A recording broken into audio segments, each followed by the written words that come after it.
I'm Craig Kenneth, a relationship coach and a psychotherapist. Every relationship is different and every breakup is different. Work with me and you'll get professional help on your situation.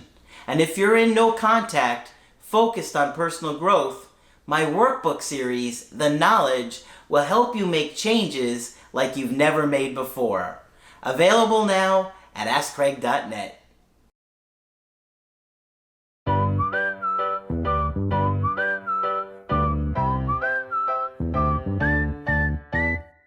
Hi there, I'm Coach Craig Kenneth. And I'm Coach Victoria. And in this video, we're going to be talking to you about how to keep your ex when they come back. If you're watching these ex back videos, this is another one of these videos you gotta watch. So many of you guys get stuck on getting your ex back, but don't do anything to truly improve yourself and improve the skills so you can keep them. Mm-hmm. You don't want to go through another breakup. Yeah. Before we get into it, I did want to say that Craig and I are available for coaching sessions.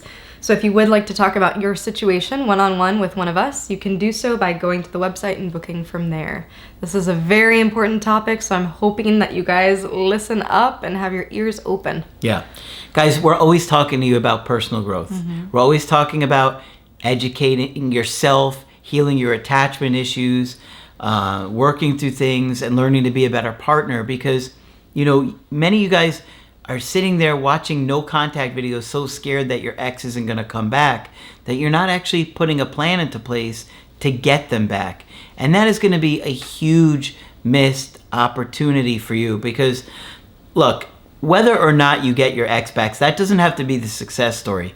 But you certainly don't want to blow that opportunity if they do come back. Right. And likely the things to maintain that repaired relationship are some of the same things that might repeat in some of your other relationships. Yes. Patterns repeat. There's often cycles that you can identify in your own life. Mm-hmm. So working on this now, it's going to benefit you regardless. Because you definitely want to be able to keep them. You don't want to have them come back and then it falls apart again and then you're just as devastated or you feel worse because you thought, oh, they weren't going to come back. I never thought they were going to come back. Right. And now with all of the information that you know, losing them a second time is going to hurt. It's going to hurt. So use the information you know. Use it wisely. Put it into practice. This video, we're going to touch on how to maintain that relationship. Always assume you're going to have one more chance and prepare for it. Mm-hmm. That's the healthiest way to look at it, in my opinion, because if you assume they're coming back and you're mentally preparing for that, you're going to be ready. As opposed to you don't think they're going to come back, you don't really prepare, and then they come back and you're not ready. Right. So. All right, one of the first things that you want to do in order to maintain a relationship with your ex once they come back is to process your anger. And many of you are angry at your ex and you don't even know it. Yes. And if you don't think so, look at the comments. There is a lot of hurt and anger in those comments. Mm-hmm. You've got to process it. Yeah. Okay? Because if you don't, it's going to lead to another breakup. Right. And many of you on the calls, you will start saying, well, my ex did this, and my ex is so spoiled, and my ex is so stubborn, and they never respected me, and it sounds like you're angry at them. No, I'm not angry at them at all. I missed them. Yeah, so you have to be real with yourself. This is one of those things where you need a one-on-one with yourself to be able to say, what's coming up for me now? Do I have frustration? Do I have anger? Can I entertain that? And that's not to say that you act on it. We're not saying that you reach out to your ex and let them know that you're angry at them. No, don't do that. Your anger now is your responsibility to manage and to process. It's important that you do so before trying to be in a relationship with them again, because what will happen if you don't is that anger is going to come out in that relationship as passive aggressiveness. It's going to come out in very weird ways. Mm-hmm. Whether your ex is going to be able to sense it, there's going to be this tension that wasn't there before. Absolutely. Mm-hmm. So some of the things you have to think about are how the breakup happened, because you're probably going to be angry about how it happened. Mm-hmm. Well, they sent me a text message, or they didn't tell me that they were going to break up with me, or they didn't warn me ahead of time. There could be a lot of different things that happen there. But how it happened is probably going to hurt, and it's probably going to sting, and maybe they didn't act with a lot of integrity at the time. Mm-hmm. It's hard to say because every situation is so unique, but you want to really think about how that happened and get over it or work through it. Right. Lean toward accepting it. Many of you are stuck on how could a person do this? How could a person say that they love me so much and then, drop this relationship like it was nothing? Many of you are very, very, very caught up in that. And that's okay. You have to get to a point, if you're planning on repairing this relationship, where you accept that that happened, you see that as something that they did, and that you're able to integrate that into how you see them. Not to hold a grudge against them, but just to be able to digest that information. This happened. Yep. Okay, how can we move forward from it if we want a relationship? Okay, the next big one. You have to process what happened during the breakup. Okay? That could be arguing, it could be fighting, it could be they started dating somebody else, it could be that they appeared to move on quickly, or they were cold with you, they were distant with you. There's a lot of different things that happen in a breakup that hurt and make you sad and angry and scared and experience a lot of different feelings. And you got to work through that, because if they come back and you haven't worked through that stuff, those issues are going to keep coming up, both consciously and unconsciously. You may consciously say to them, and I still can't believe that you added that girl on Instagram when you knew it was the one girl I didn't ever want you to date, and that's the one you added, right? Yeah. And that happens a lot, right? It does. Many of you hold on. That's why you're laughing. It's true. Many of you hold on to things that happened during the breakup and use that as ammunition to attack your ex later when you're upset with them about something completely unrelated. So keep that in mind. Many of you try to kitchen sink your partner, that term where you just start pulling out anything you can think of to try to hurt them. You have to be very, very aware of this. And this is not to say that you can never tell your partner, hey, the breakup hurt, right? But that's a very different conversation once you've been able to process your anger, once you've been able to learn how to verbalize it in that way, because for many of you, it comes out not that clearly. And not that kindly. Right, right, exactly. So, yeah, you have to work through this, otherwise it's going to cause a lot of problems, and then it'll just be another breakup. Right, and a relationship is not going to start off on the right foot if there's a lot of resentment already there. If you're starting to repair and trying to reconnect and build that bond again, it's going to be very hard to do if you have a grudge against your ex. All right? All right, next is if you are in therapy, which many of you are after this breakup, to continue it. There's so many of you that I talk to that just decide to stop going to therapy once you're back with your ex. I went 3 times. Right. Or they did therapy online with, I won't name any agencies. This is very controversial in the therapy world. But, you've done it maybe a couple times. You didn't really build a personal connection with the therapist, a therapeutic relationship that's actually helped you. And you just think, okay, well, that's done and over with. I'm healed, ready for this relationship. Don't need any more professional help. You lose your drive. You lose that ambition that you had while you were in no contact. Right. But like I say, put yourself on probation for 9 months. If you stay committed to the personal growth, you're still doing those workbooks and the creative healing course for 9 months after the breakup, it's going to be a lot less likely for you to go back to those old patterns and wind up in another breakup. Right. And I would argue that going back into a relationship is when you might need therapy the most, because you are going to be tested. Things in the relationship that annoyed you are going to come back up. And now is really the challenge on how are you going to deal with it this time?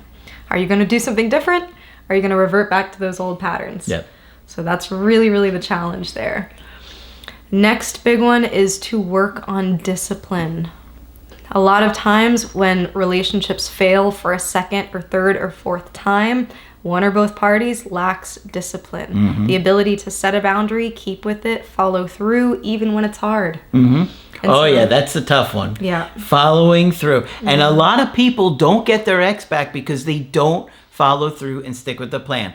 I did a call with a girl today. You did a coaching with her. And she did an email coaching with me first. Started initially with the plan. It was going well. Then her ex's bad behavior, he kept reaching out to her, kept reaching out to her. It was setting her off. So she thought that she could do the bad behavior as well and kept reaching out to him. So he started losing all of his interest. And so then she did a coaching with you. Instead of sticking with your advice and my advice, she listened to a friend, and her friends that gave her terrible advice that told her to go to his house. I don't think you heard this part yet. Nope. Go to his house and basically give him an ultimatum. And so it just completely fell apart. So you have to have the discipline to implement the strategies when they come back. Yeah, and this is huge. Our job as coaches, part of our job is to inspire you, to motivate you. We feel like motivational speakers half the time, but we cannot do the work that is discipline for you. Yep. That's something that you have to do. We can't do that for you. Yes. And it's tough because we're not your therapist. Right. We're your coach. Okay? Therapy is different. Coaching is, we can kick you in the butt if we have to. we have a more directive approach. But I'm pretty direct. You know me. Craig won't actually kick you in the butt for legal purposes. That was a joke. What is it? Metaphorically? Yeah. Metaphorically, I kick you in the butt. When I start making all kinds of faces on the call, you know, and I'm like... And I was with that girl today. I actually talked with her today. I see. Like, you probably were showing restraint too. But she appreciated it because she could see where she made her mistakes. Right. So you have to learn to implement the strategies. You have to figure out what went wrong in your relationship. You got to figure out those patterns that you and your ex were in that made the relationship fall apart, and you've got to fix it and do something different that works. If you don't, it will fall apart again. Right. And I hate being tough like this sometimes with you guys, but if I'm telling you, this is just the way that it works. Right. And you really have to think about, you know, the neuroscience behind this too. We're literally rewiring our brains when we're repairing a relationship and trying to start this relationship on a new path. You know, because the relationship has been what it's been for whatever length of time the two of you were together, that's almost like muscle memory to you. The way the two of you treat each other, the way the two of you talk to each other, how you handle conflict, how you handle stress. And so now we're trying something different, and this might also be new to your partner. So there's going to be a little bit of struggle. Don't be alarmed if you notice that your partner is expecting you to act in the ways that you did before. And I see many of you become very discouraged when you start maybe getting accused by your partner or criticized by your partner again. They are also healing likely. They are also trying to start something new. All right, so that's really where the focus is challenging yourself, doing something a little bit different. On the same token, you also have to be realistic as to where you're at. I know many of you right after a breakup, I've changed. Yes. You have this idea that you've changed. It's been 3 days. Healed. Right, I'm different cured. now. I'm cured. I'm different. Cured of the anxious attachment style. Yeah, I'll never have that again. Right, I've made it 100% secure. Yeah, and so we have to be realistic with where we're at. What happens if you start to notice yourself fall into that pattern? Is there a way that we can climb back up and get to a place of stability again?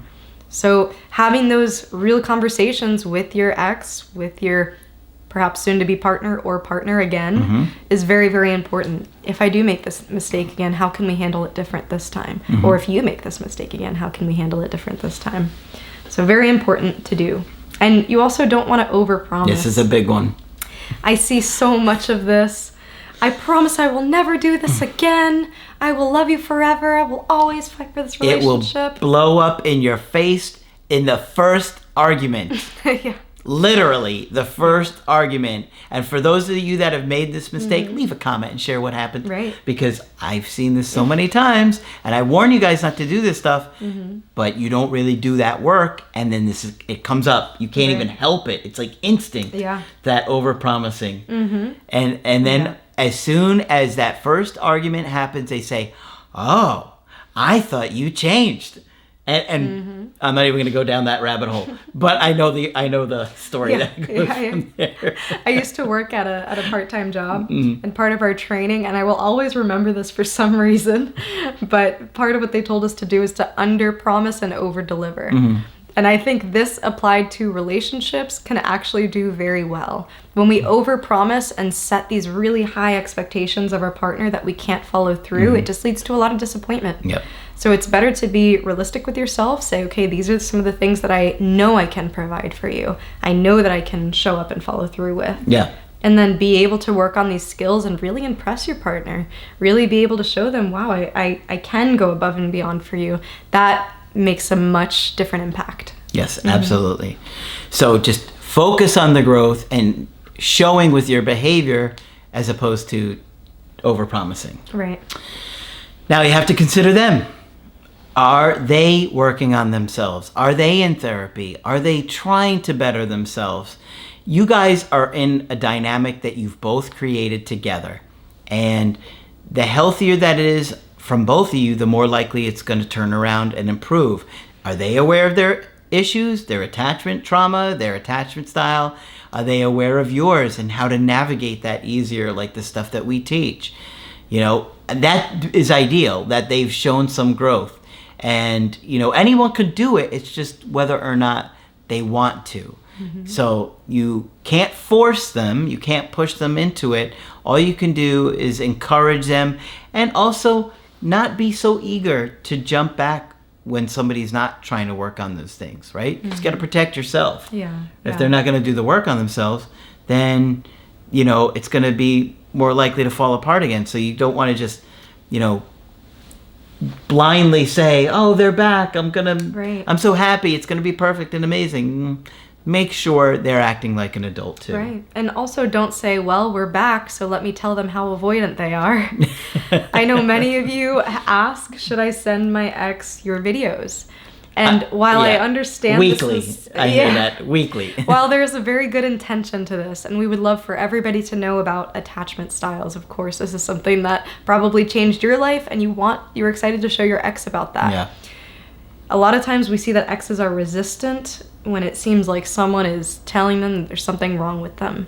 So you can encourage them, right? You can introduce them to things, but really think about your approach. Try to be gentle with it. A lot of times when people are shown these things, they feel like there's a finger pointed at them. It can feel very blamey, so just be mindful of that. Absolutely. Is all. Another thing you want to consider is to forget the grand gesture and think about the small steps instead. Somebody's working on a grand gesture as they're listening to this video. I know, they think I finally got my ex back. They're like, I have 1,000 roses them. here. What should I do with these? Right. A lot of times it overwhelms exes when the relationship is just getting repaired and then you overdo it. You're so excited. You're so enthusiastic about things. You just want to show them how much you care. And then you end up, you know, overwhelming them. They feel like, whoa, I didn't know that this is what I was signing up for. You have to think about this almost like a marathon, right? This isn't a sprint. This is a marathon. You want to conserve your energy. You want to take small steps. You want to be methodical about what you do next in this relationship rather than, you know, trying to convince them that you love them because of everything that's happened. Take it slow. Slow and steady wins the race. Absolutely. And much better to go slow. Right. You also want to show them that you can be consistent. This video is about keeping that relationship, right? And consistency is one of those foundations to making a relationship last. When you've really worked on your anxiety, you will be able to take it slow because you won't be as scared of losing them. Right. And that is true confidence. Right, right. You'll be able to show them consistently that you love them, that you can nurture the relationship, that you're supportive. And it's going to be a lot more impactful than these temporary grand gestures that can feel kind of like love bombing a little bit. Yep. You know, so. All right, last and one of the most important things, if you ask me, is that you can't do this alone. I see so many relationships become repaired, but then they are isolated from the rest of the world. You know, they start to think, well, sure, maybe we're working on some different patterns, we're doing these things a little bit differently, but then you're doing them alone. The first time an issue comes up, you have no support. You are a lot more likely to fall back into a harmful pattern than if you do have that support system, people who are encouraging you, not necessarily giving you the best advice, keep that in mind. Please, be careful. But giving you enough emotional support for you to be able to confidently make a healthier decision. Yeah. Absolutely. A support system is, of course, very healthy to have, so you're not putting all the pressure on one person and all these needs on one person to kind of help take care of you. So yeah, it's good to have different people in your life and ways to navigate it, whatever they might be for you. And of course, that's what we're here for as well. You can get our help on my website, askcraig.net. I do email coaching and I do Skype. And Coach Victoria is also available for Skype coaching. I'm here whenever you'd like to chat. You just click on her name on the top of the website to schedule with her. But that's it for this video. I'm Coach Craig Kenneth. And I'm Coach Victoria. And we will talk with you soon.